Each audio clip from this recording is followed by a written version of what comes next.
Hello, everybody. Welcome to Phil's Place.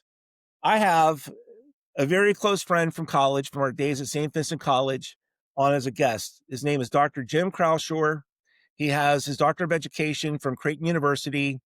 He's an elementary school principal in the Burrell School District in Westmoreland County.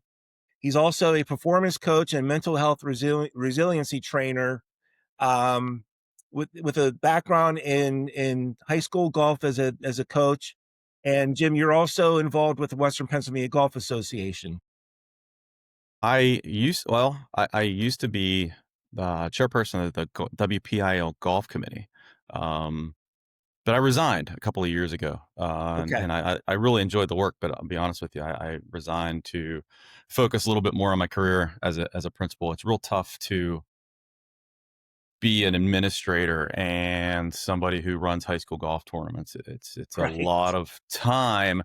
It was a Yeah, lot of time for me out of my building, 7, 8, sometimes 10 days in the fall.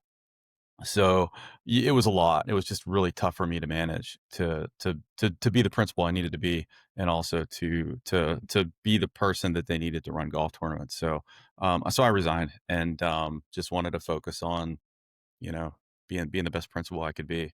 absolutely. Well, welcome to Phil's Place, Jim. Thanks, Phil. It's great Pleasure to seeing you. have, it's an absolute pleasure to have you on. Do you want to give us a background of your role as a mental, I call it a mental sports performance coaching that you do? And if you want to talk all about that. Sure. I'll give you the long version, and Yes. it's got some twists and some turns for sure. Mm. So as you said, I was a high school golf coach for a really long time back in the early 2000s, and at the time I was a school counselor. I was working at Elizabeth Forward School District and having a great time coaching golf, being a school counselor. And you know, I had coached soccer before, and I was a college soccer player, and I had coached baseball before as well. But I really just loved coaching golf. So my first season as a high school golf coach, the first even event that we had our football conference tournament, which back then we were in I think we were AAA football. There were only 4 classes, and we were in the Big Seven conference, and it was schools from the South Hills, and we had this tournament at Cedarbrook. Hmm. So I take my kids, we bus down there, have a team meeting, and then we get ready to have like a coaches meeting. And I'm walking on. If you've ever been to Cedarbrook, they have a lower tier and an upper tier, and I'm on that upper patio, and I'm just walking along, and I feel this bump on my shoulder, and I hear, "Hey, what are you doing here?" And I looked over, and it's my old friend David Kuhn. And so David and I and David tells the story much better than I do, but he refers to our relationship as when Harry met Sally. So we played baseball against one another when we were in high school and pony league. We go way back to our early teens, and then we ended up at St. Vincent together with you, where David and I weren't really good friends back when we were in high school, but when we got to college, we became really good friends. We started playing golf together, and then life takes different turns. He ends up getting a job teaching social studies at Peters, and Hmm. he's their golf coach. Wow. So we met that day and reconnected and stayed pretty close. And then somehow I ended up on the WPIL golf committee back in whenever it was, 2004, 2005. And David was also on that committee. Okay. So that's when he and I started to become close and really good friends. And during that time, he's been he's still a social studies teacher at Peters, but he's a very successful golf teacher. Has his own business, does very well. And about 7 8 years ago, we were talking. He said, "I really want you to be a mindset coach from my elite junior clinic, my elite juniors." And I said, "Well, I'd love to, but I was at grad school at the time. Doctorate work's a pain in the butt. It's very time consuming." And I made him a deal. I said, "I will do this, but you got to let me get through grad school." He said, "Absolutely." So I defended my dissertation in 2021.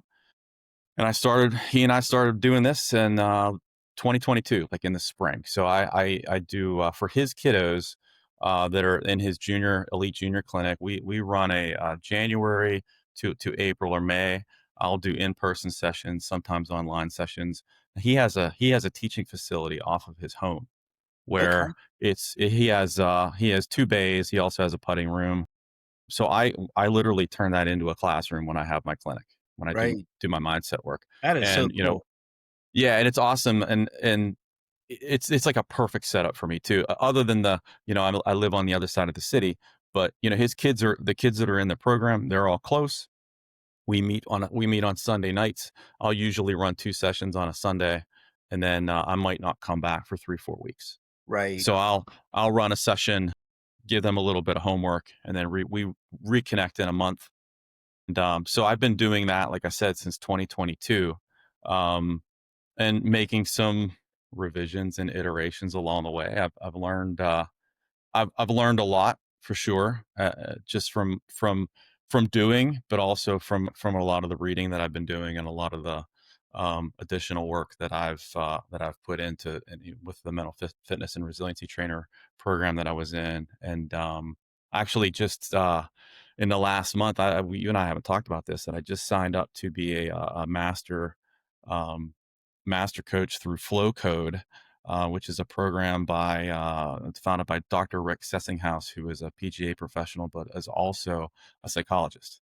So, Wow. yeah, so I'm working on that. It's going to take me a little bit of time to get through it, but I'm going to open my coaching portal here next week. Going to go online with it next week. So, That is great. I'm yeah, it's really cool. I'm really looking forward to it, and I've learned a lot, but also have been reinforced a lot. But with some of the things that I've been doing, it's the same things that Dr. Rick has in his program too. So it makes me feel good about what I'm doing. But I'm also really excited about the new things that I can do, especially with the access to the portal now for the students that I work with. Okay. So what is the age group of these kids who are enrolled in this elite school? So in his elite program, they're mostly high school students. Okay. They're mostly high and they're excellent players, and they are typically from the South Hills. He in the past, he's had some kids from Ohio, some kids from the North. They'll buzz down 79 and, head into his facility, and we work with them. And That's great. David's always been of the belief, and, certainly agree with him on this, is he wanted 3 pillars to his program. He wanted the technical piece, which he provides as a teacher, and he has other teachers that work with him as well. But he also wanted the physical part, and he also wanted the mental part. So those are the 3 pillars that he works with, and he has, each of us run our own programs with the players to give them the things that they need to be successful. Right. I'll tell you what, I'm always amazed when I'm watching a PGA event and, I don't have a particular golfer that comes to mind, but you see some of these pros who are super skinny, okay?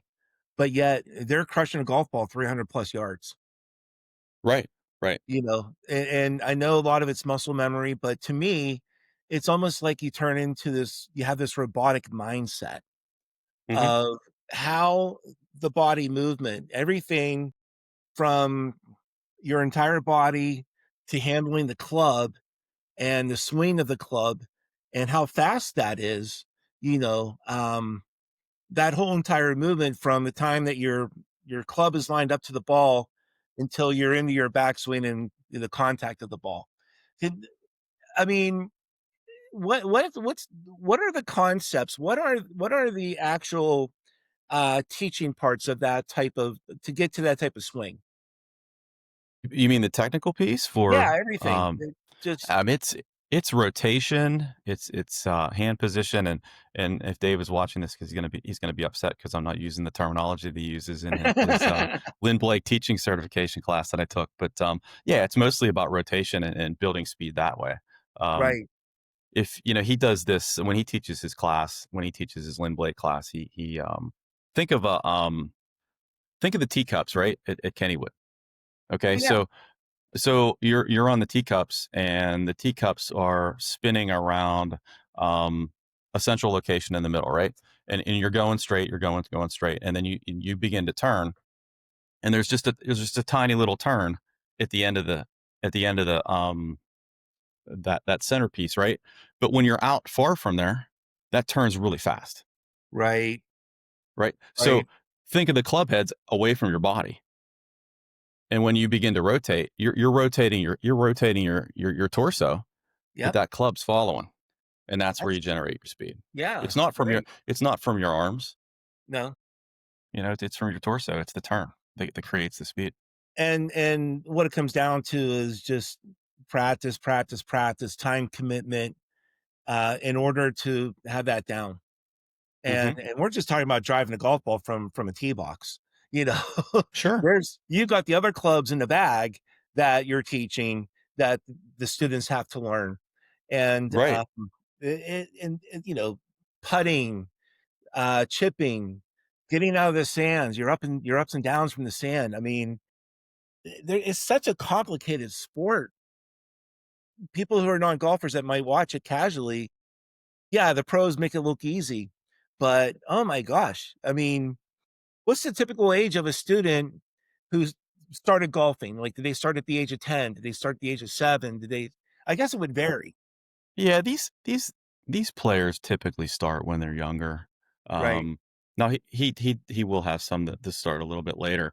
Um, and golf's one of those things where it's an individual sport, and you really don't need anyone else to Mhm. go out and play. So, um, and I talk with the juniors about this all the time. When you start out to play, I mean, your growth is your growth is pretty steep, right? And then it will level off as you get better, Right. because there's some diminishing return on the investment that you put in there. Um, Absolutely. so so there is that when if you get bitten by the bug and you want to play and you want to practice, well, you don't need a team to do that. No. You don't need 8 other guys like you do on a baseball field. And I'll tell you You what, j- with today's technology too, golf simulators. How many of these kids actually have simulators set up in their garages? You know? Sure, yeah, Yeah, I mean, yeah, that wasn't available 10, 20 years ago or back when we were right, in college or in high school. You know, you just had to get to the driving range and then onto the yeah. course. I mean, I It's have a little crazy. Garmin that I spent $600 on. You buy a mat and a net. You can hook the device up to a TV in your garage, and you have everything you need. Right. Simple as that. Unbelievable. So the growth of golf, something we've not really talked about. I see that there is definitely an increase in the number of kids that are playing, you know, Sure, and I agree with and that. yeah. And, is there like an increase in the number of students who want to enroll in David's course in his, elite golf program? I think he does a pretty good job of making room for everybody who wants to be there. Okay.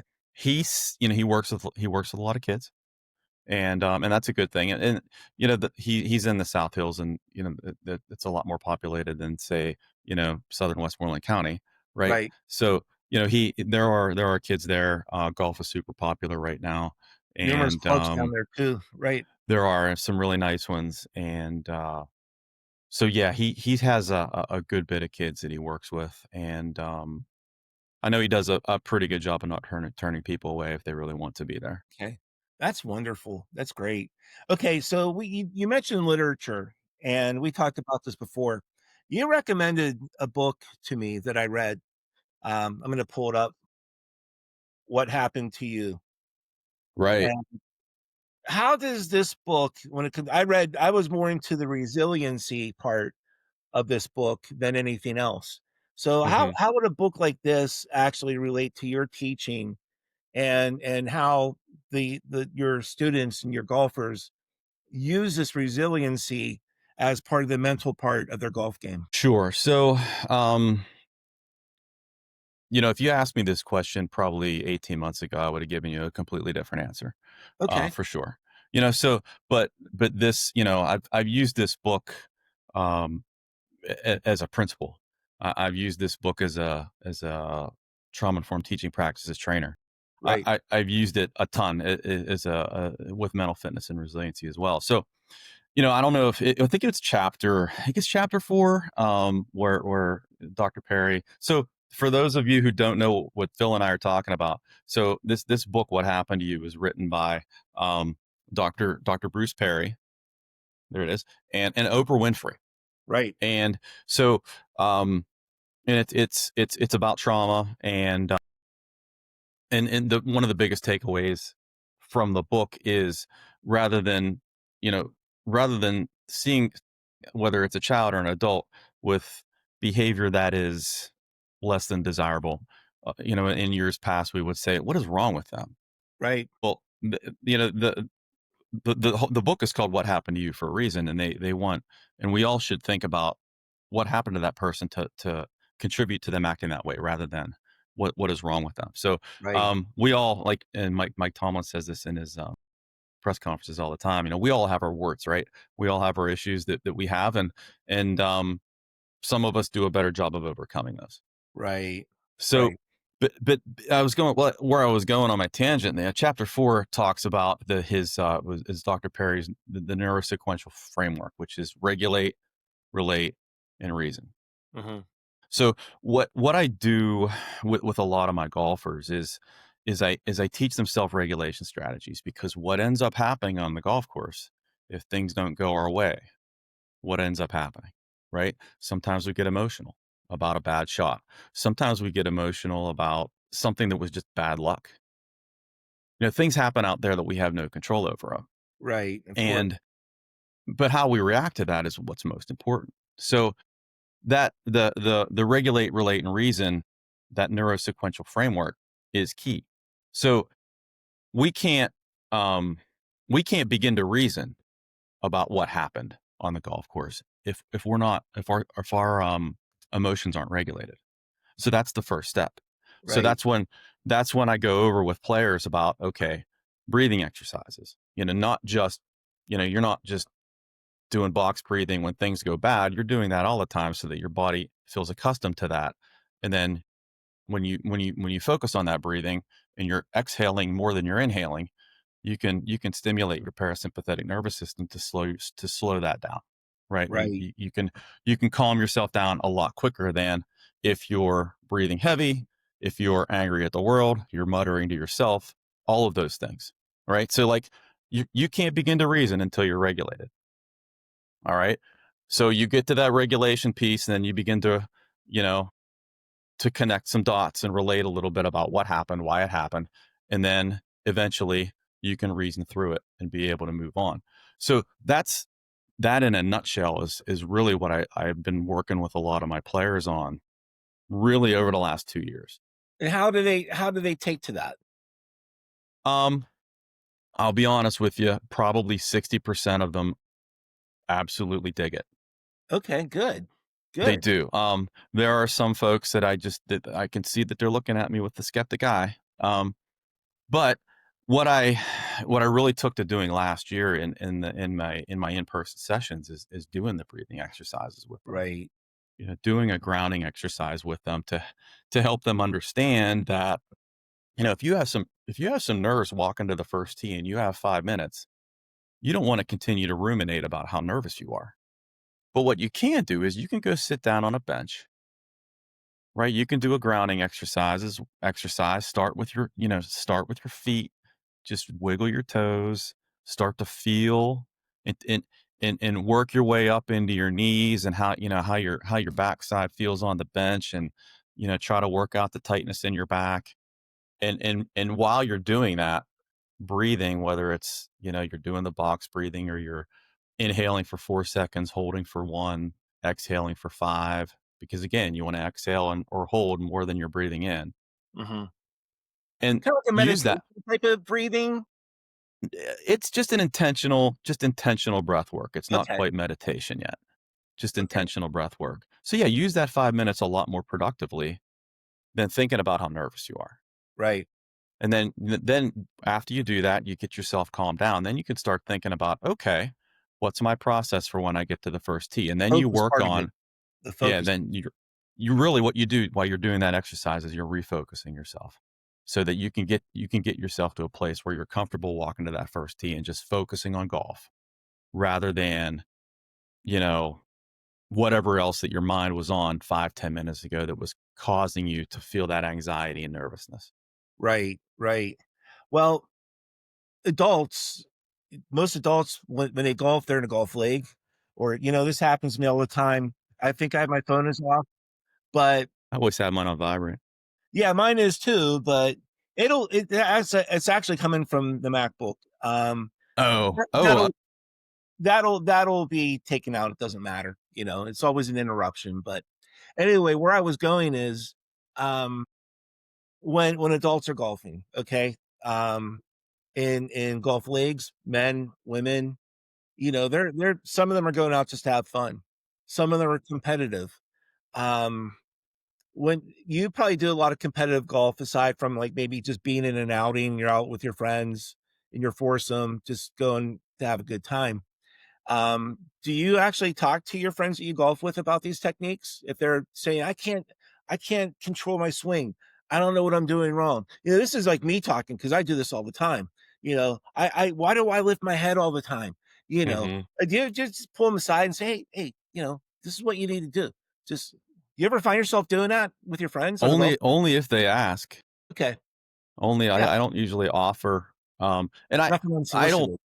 I don't play a lot of golf anymore, which is, Okay. and I say every year I'm going to play more this year, and Yeah. I don't. So I was a member at Hannistown on and off for 10 years. It's a great golf course, great Of club, course it great is. people, just really fantastic people. Um, in the first few years I was there, I did play a lot, and then the last, I didn't join this year, because I wasn't playing enough, and even the year before, I probably was down there like 5 times. It wasn't really cost effective for me to be there. Um, and when you don't play, you don't improve. If you don't practice, you don't improve. So I was getting to the point where I was like, you know what, this isn't like, you know, I used to be a good player, and I'm still not bad, but Mhm. if I'm not gonna put the time into it, I if I and I love to do other things. It's not like, I'm really need something to do. I have things to do. I'll tell you what the good thing is, though, about this past year is, I probably played 15 times. I Okay. think I think 13 of them were either with one or both of my boys. So they're Oh, 19 and good. 21. Yeah. So and I joined a little club up the river called River Forest, and we would go there in the afternoon on a weekend, and the three of us would play and it was just the best. But Good. you know, I just don't play that. I just don't play that much anymore. But yeah, if I try to help my kids all the time with the golf swing and self-regulation strategies too, to help Right. them. Everybody can use them. So whether it's work or school or they're both, well, Ethan just retired as a college athlete, but my youngest one still plays, and so they can use this all the time. Sure. It's not, these aren't just golf strategies. I tailor them to golf for my players, but I worked I did a workshop with St. Vincent College's soccer team in August before their season opened up, and I went through a lot of these things with them, along with some team building stuff that their coach wanted them to have. Right. So you can use these things for really any sport. Absolutely. Oh, for sure. Yeah, no question about that.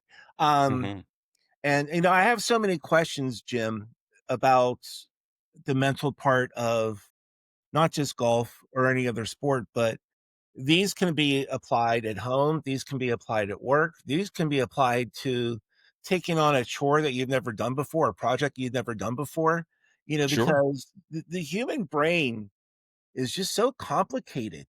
hmm And yet at the same time, we can teach ourselves to just take our time, instead of rushing through something. And Yeah, and yeah, I think you and I were talking a little bit before we started today about neuroplasticity and the ability to build new neural pathways as we get older. right. We're not, here you are. You've never had a podcast before. No, no, Right, but what did you do?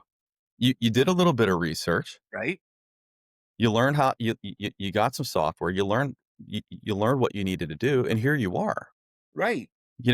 Like growth is never linear. I say that to my players all the time, and it's true for all of us. You can, if you wanted to go learn how to play the piano, you could go learn how to play the piano. That's something I want to do again. I played the piano Right. from ages of 9 to 12, and I regret quitting to this Mhm. day. We're talking like, 43 years later, I regret quitting the piano. And I do want to start again. It's just a matter of me buying like an electric piano, but I want all 88 keys though, you know? Right, right, yeah, yeah, You I was can just get like talking to my boys about this. I wanna learn how to play the guitar again, and me same thing, I too. learned when I was, I like, 9, started 10, playing 11 years old. right. I started playing the guitar about a year in before I quit. And it was my next door neighbor who was teaching me. And he had this beautiful, which of course I took for granted back then. He had this beautiful Fender Stratocaster that I was learning on. Mhm. And it was like that lighter cream butterscotch color, which is to this day probably my favorite, Strat as far as, aesthetics and color and everything, with a white pickboard. Hey, I mean, I would love to make time to learn how to play again. Yeah. You know, and music is just huge anyway in my mindset, and really from my family because my grandfather had an orchestra. My Oh, grandmother okay. would, when they entertained people, she had a stand-up piano, she'd play for them, and my aunt was a really good piano player. But Mhm. why am I not doing it anymore? 43 years later, I don't know. I kick myself for that. So maybe I might buy an instrument, and start learning again. So, but yeah, I mean, if you want to talk more about this, not so much this book, but what you've learned in your education when it comes down to sitting down with children, sitting down even with adults to have them focused on something they're not focused on, something they can fix if they think they can't fix it. Right. I think relationships matter a ton, Right, right? I think right. relationships matter a ton. I know it um, in education, I really believe that's something that, really can make or break a classroom, right? I think, there was a YouTube video that came out probably 15 years ago, by a teacher named was Rita Pierson, and if you're in education, you've probably seen it, and it's just a it's she was an elementary teacher, and she just talked about the power of the relationship and how important it is to help kids learn, and so I used to show that I showed that to my faculty a couple times, when I was the principal at Stewart Elementary, and, it certainly it's a 20-minute video, but it Okay. it really speaks volumes to the power of, what kids will do for someone if they like them, Right, right? right. So, um, and, I I I talked to you a little bit about this. I was fortunate enough to, um, to meet some great people on top of, the Laurel Ridge. I think it's the Laurel Ridge, in Boswell, PA. Yes, I was It's, gonna ask you about this next, yeah. yeah, so, and this goes into the relationship piece. So, I, preface it with, my wife's family has a cabin, just at the foot of the ridge, and, there was an old Boy Scout camp on top of that ridge, and I used to hunt up there with Linda's dad and just run around that mountain all the time, but, before we had kids and all of that, and, then I think it was like 1998, the Boy Scout camp got bought, and there was all these crazy stories going on about who bought it, and supposedly it was a Marine Corps general, and he was going to turn it into some kind of camp, and it just there was all these weird stories going on, and one thing led to another. I kind of quit going up there because I didn't hunt that much anymore, and um, kind of didn't hear much about it. Well, fast forward to last summer, I got this email to go to um, uh, a workshop for educators at Outdoor Odyssey, and I was like, "Whoa, I want to go to this because that's the Boy Scout camp that was bought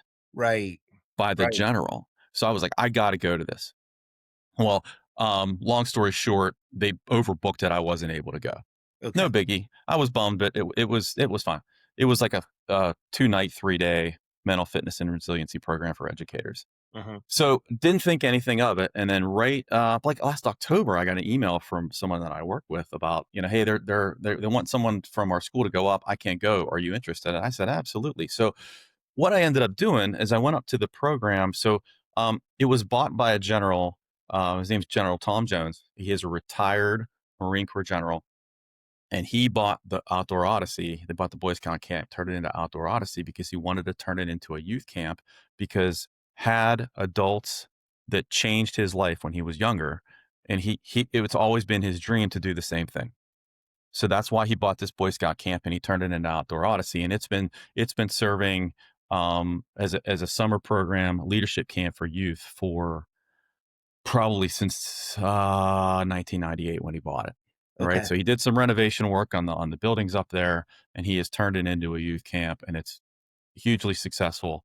He has kids from all over the state come in and will spend a week there, along with mentors that are typically like high school and college kids.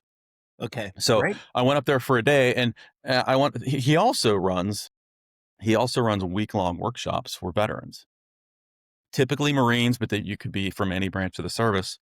And they go up there for a week, and they literally study for an entire week in mental fitness and resiliency. And a lot of these veterans, they are they're guys and gals that need some help. They need some assistance. They need a push to achieve their goals. And that's really, Accessibility, basically. Right. yeah, and that's why he's there. He's there to help them. That's his dream. That's what he wants to do. So I went up there on a Monday, spent the day, talked to the general for a little while, and the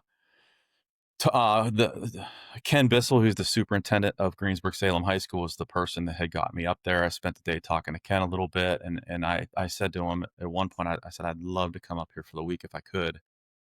He said, "Well, if I can make it happen, I'll let you know." Well, sure enough, I got an email out of the blue that I was able to go up. So I did that week long program with the veterans that were there, and I think it was December of last year.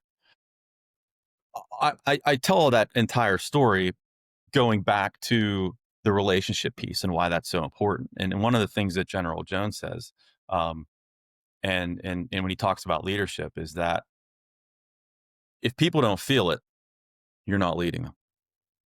If they can't feel it, if they can't feel it, that he talks about a palpable feeling, whether it's in your tummy or where it is.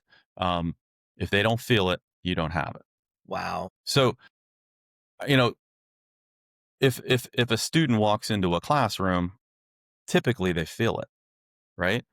Especially at the elementary level. I mean, those Right. little those littles will they'll run through a wall for their teacher. They love them, and they spend all day with them, right? Yeah, for So sure. they do. And but that's the same concept that General Jones talks about when he talks about leadership. It's so interesting. He, so he'll also say he also is a big believer in just having a sit down conversation. He'll say, "I want to sit down with you, eyeball to eyeball, kneecap to kneecap, and have a conversation about what it is Right. that we need to do." It's Um, amazing. yeah, he's an amazing guy. I'll be honest with you, and the people that volunteer their time to work with him they're also some of the most amazing people you ever meet. Um, just I like I said to everybody that was up there, I feel like I've been given a gift to just not only meet you people, but to learn alongside of you and be a part of the things that you're doing up here. If they need someone to be a team lead for the educator workshops, I always volunteer, and I'm happy to do it whenever they want me, because I truly believe in the work that they're doing, and I believe that this stuff is going to help educators more than anything Yes, else. yes, I am a firm believer in this book, and, I'll say something that's kind of personal here. I didn't start becoming interested in the psychology part of the human being probably until after I became sober, and I'm Okay. coming up on 19 months now of being sober. Mhm.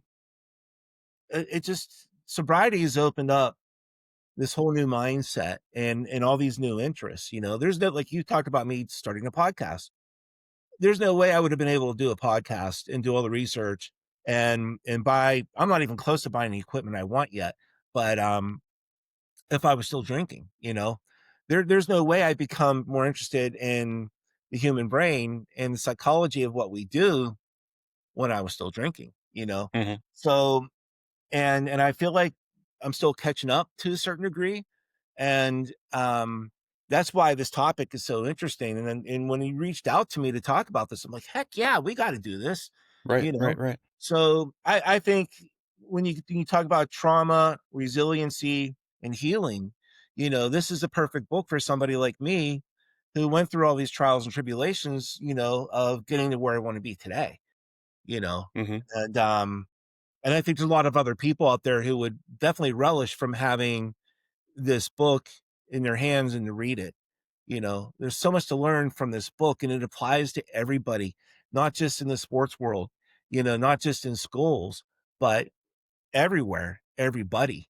And this is universal too. This is not just, and speaking of that, I saw part, Jim, in this book that I wanted to actually talk to you about. And it goes back to, I hope I'm saying this correctly, the Maori family out of New Zealand. And this Okay, you'll have starts, to refresh my memory on that one. yeah, this is chapter 9, relational hunger in the modern world. Okay. And Okay. Dr. Perry actually makes the trip out to New Zealand, and he spends time with, am I pronouncing this correctly? The Maori. I think so. I remember reading this part. This part's a little fuzzy for me, I'll be honest with you. Yeah. But, here he says that, um, I have been trying to understand more about the healing practices of indigenous peoples. Trauma has always been a part of the human journey, and our ancestors knew trauma well. I Mhm. spent some time listening to and learning from elders and healers from the First Nations, Métis, and Native American communities, and he had seen common elements of healing practices, most prominently the use of rhythm and an emphasis on harmony with nature. And he goes on to say, I knew though that there was much more to understand, and that struck me right away whenever I read this part, you know. And he goes on, he says, for the next 2 days, I was going to learn about trauma and healing through the lens of the Maori community. Mhm. So, So the I remember talking about, humming, drumming, tapping your foot as a yeah, regulation strategy, and yeah, I think that's in that chapter. it is. Um, and being outside in nature.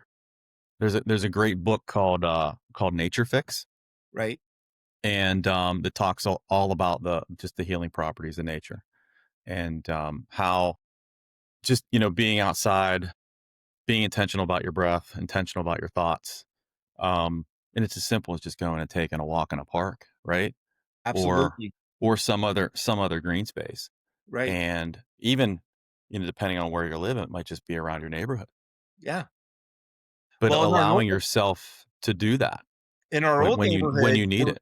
yeah, in our old neighborhood, there was a cul-de-sac that sits right above the Ohio River looking into Swickley, and there were these boulders basically, and I would sit there and I would just turn off my mind, or if Mhm. my mind was on, I would reflect and I would think, and then also back when I was cutting my own yard at our old neighborhood, that was therapy for me. Mhm.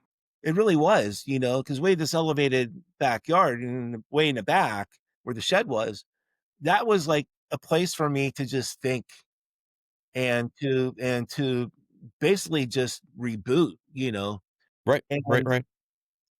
I have one more location I want to share, and this is up in the Allegheny National Forest, probably off of Route 666, maybe on your way to US Route 6 up in Sheffield.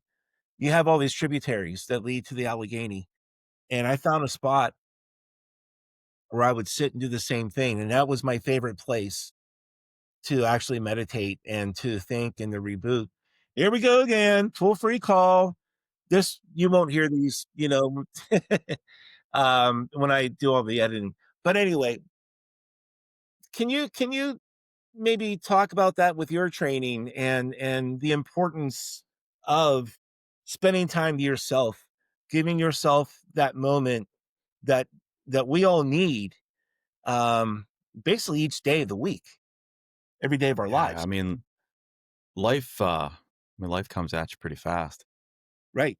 There's a lot, and we all have a lot going on, and, you know, I talk to my students, um, my golfers about journaling and how important that is, and there's a Yes. purpose behind Yes. there's a purpose behind why I have them do it, is so they can pattern their thoughts and begin to understand, um, you know, what are their activators or triggers when they're on the golf course?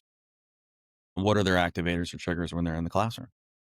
So if they can begin to pattern their thoughts, they can begin to understand, what thought process is happening to take them to a place that's undesirable. Mhm. So, um, So I have to practice what I preach, right? So I that's, well, part of, like, I get up at 5 AM and I let my dog out and I go right to the garage and I work out. And, then I, make my way upstairs and I get on with my day, which is, sending a message to my family and then usually, doing a little bit of work on myself. That's what I do Right, every day.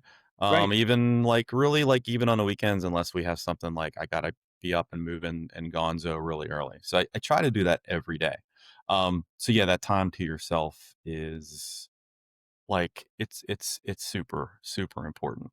Um, but just the ability to think and have time to think, like, these things are absolutely horrible Yes, they for are. us, right? They Because are. we don't like, we and I find myself doing it, and I'm as guilty as everyone else that I'll gravitate to that instead of just taking some time to think. Um and shame on me, and I know better, but I sometimes just fall right into that trap rather than doing something that would be a lot more productive for me and my brain or my family, Unless there's something useful right? coming out of this, right.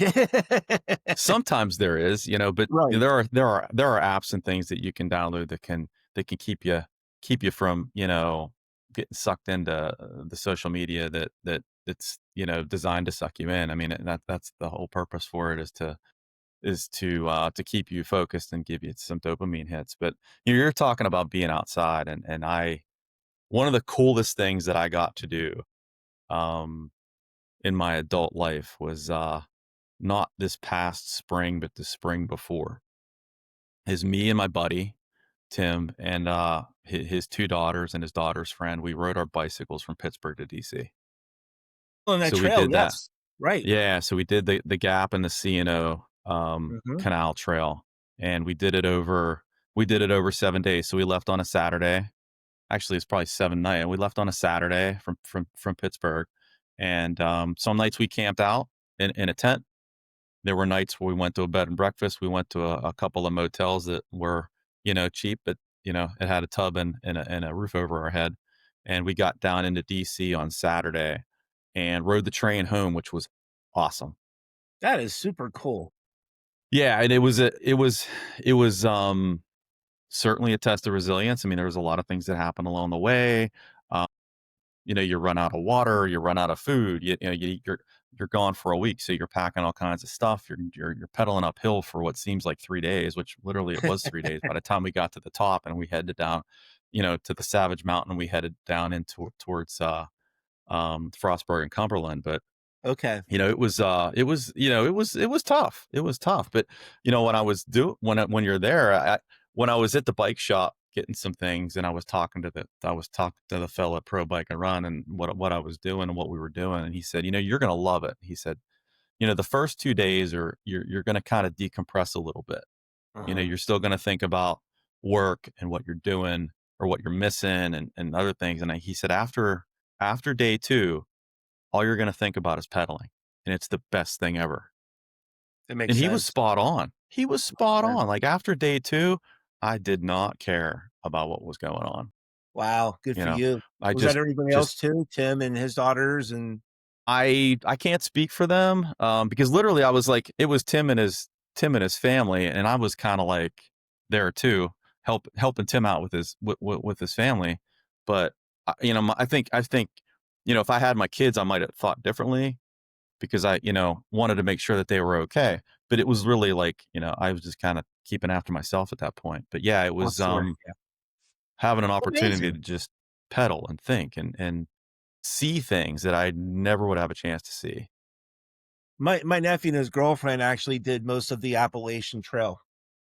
Oh, that's They awesome. started in Georgia, and, my nephew got hurt. He hurt his knee, I believe Mm, it was, and they couldn't finish it, but they got through Pennsylvania and into New Jersey and New York, and I think that's where he had to stop, the but whole way up there. Wow. yeah, yeah, Wow.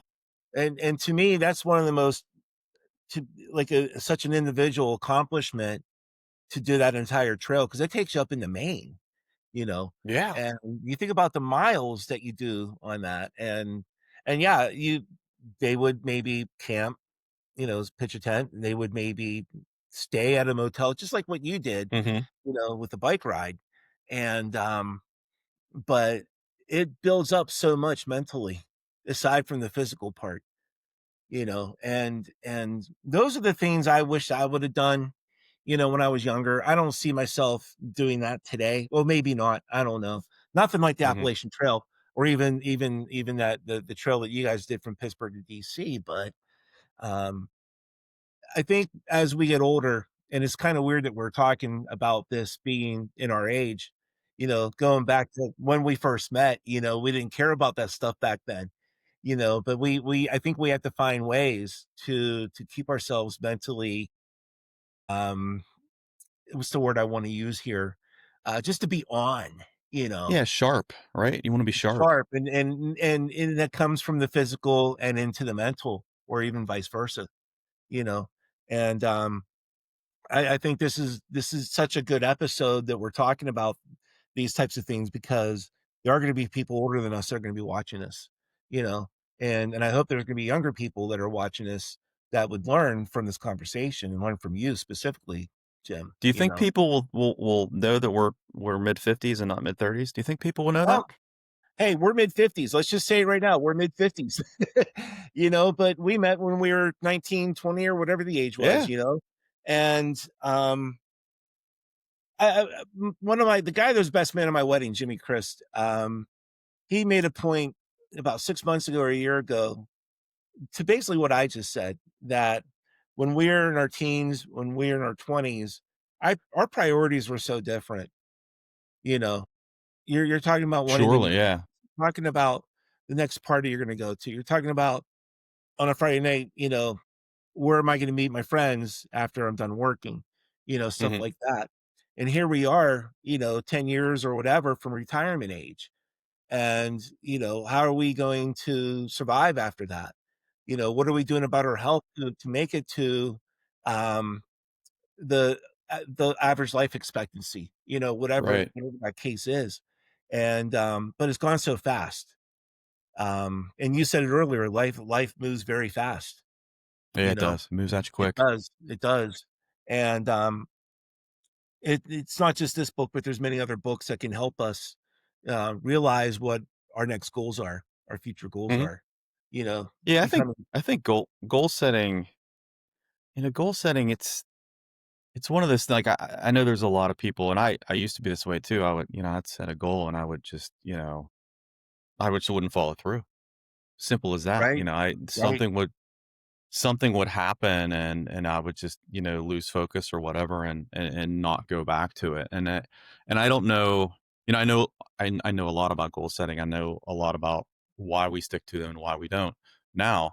But it's probably 10 or 15 years ago, it became easier to follow through with things. And I don't know if that's has something to do with our, the development of the brain as a male doesn't typically happen till your mid-20s, and we're kind of like all over the place. Um, but certainly in my 30s, 40s, and now I have a much stronger ability to follow through with things than I did way back then. Yeah, and you But have we two all need children. we all need somebody that's going to hold us accountable to those things. Right, right. You have 2 children, one will be an adult next year, the younger one, Yeah, and when you have children who are adults, they can be the ones that help, they're gonna be yeah. our caretakers, when we're a lot older. I always Um, tell them to put me in a nice home. Don't put me in one that smells. Put me in a nice one. yeah, I just want the latest version of PlayStation, uh, so I can play all my sports games, Yeah. keep me entertained that way, you know? And by the way, speaking of sports, I have to give you the shout out for the Liverpool Football Club, hoodie that you're wearing. You'll see I got the Liverpool hat next to my old school pirate hat. Nice. I'm trying not to wear the same hat in every podcast because I have so many of them that, there's gonna be a different hat I'm gonna be wearing. I think I have more hats than my wife has purses, to be honest Yeah, with I'm you. not gonna lie, Phil, I put this on for you. I appreciate that. I put I this on for you. appreciate that. And I'm so glad that Liverpool finally got a win in the Premier I know League. they're not playing well. No, but Isak finally scored. And I I think saw that, that yeah. now he finally got his first goal. That should take them over the hump, and they should be able to get back into their game, And they spent a lot of money on the players they got now, Mhm. transfer market coming up here in January. So Yeah, I Um, think they might be a little bit too far behind, but hey, they're fun to watch. they're always fun to watch no matter what. They're always fun to I'm watch. bummed out when they lose when the Steelers lose. That's how that's how high Liverpool is, Yeah, up same. my pedestal, to be honest with you, and it's just weird how that happened, 10 like I think it started about 10 or 15 years ago. Mhm. That I'd really, caught on to them and really started to support them. And that's where I'm at with them. And there's a team in Spain, Real Betis. I'm starting to follow Mhm. them the same way I'm following Liverpool. And you were at the game in July 2024, Liverpool Yeah, Betis, and that's how I kind of got on with why not support the team they're playing. yeah. And I've I'm really, little really into them now. I was, I played soccer in college, you know that, and I kinda like I coached for a couple of years, but I kinda, like, just got away from the game a little bit. Sure. And, sure enough, when my youngest son was 5 and we signed him up for kinder soccer again, and that's kinda when it I don't I guess you can call it a love. That's when I started to kinda, like, mm, watch again and get interested in it again, um, I even played over 40 soccer for probably 12 years. Good for you. Mm, Yeah. and, with some college buddies, like Tim Oh, Mizar was I played with he's Tim playing. and, Okay. yeah, and a couple guys that were younger than us that were in their 40s and we were in our upper 40s that I didn't know when we were in school, but they were St. Right. Vincent guys too. And, Right. Jeff Smith's another one. He was a senior when I was a freshman. You probably wouldn't have met him. But, so yeah, like I just quit playing 2 years ago because of, I ended up, I have AFib and I'm on a blood thinner, so I can't play any kind of contact sport on a blood thinner. Yeah, So that's I what, have the same that was my thing. demise. Yeah. Gee, that's what we were talking about, our health, my buddy Jim and I, as we get older, he had a triple bypass surgery because he's type 1 diabetic, and Mhm. you have AFib, I have AFib, I had an ablation, I'm taking a Did blood you? thinner, you know? It's like, yeah, there can't be any contact, you're right, No, but they told me, "No way. No, no, you can't do that." So I'm like, "Okay." It right, was it was fun. right. My body's kinda old anyway. I don't need to be Yeah, doing that. the mindsets are younger, though. True, The mindset true. is younger. I still think like I'm 30 or 35 or whatever, Yeah. You just can't make those but my choices, body's right? telling me, "Heck no, man. Your body's 75 years old, not 55 years old." Yeah. Jim, do you have any final thoughts? Any advice to share with whatever the demographic is that's watching this episode? Because this could be watched in Brazil, this could be watched in Norway, this could be watched hopefully will be watched by our friends here in Western Pennsylvania.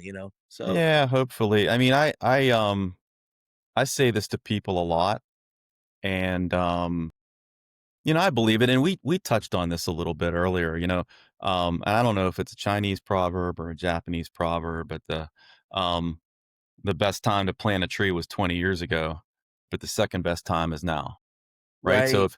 if you wanna make meaningful change in your life, anybody, today's a great day to do it. You know, you Yes. don't you don't necessarily need to go out and buy things, collect things. Like if you want to make some meaningful change in your life, there are resources right here that can help you do it. So, if you're really interested in making that change, get some accountability, whether it's a family member or a friend, somebody that's going to hold you accountable to making that change. And what's stopping you? Right. I You know, you agree don't you don't 100%. need to we don't need to live by excuses, Nope. and we can make some meaningful change today. Right. Right. I totally agree. And I did go personal by talking about becoming sober. And if there's anyone watching this that's struggling with that, I normally don't give unsolicited advice, but if Mhm. you're looking to stop, you can stop today. If I could do it, anyone can do it. You know, and just have this new redirection in your life.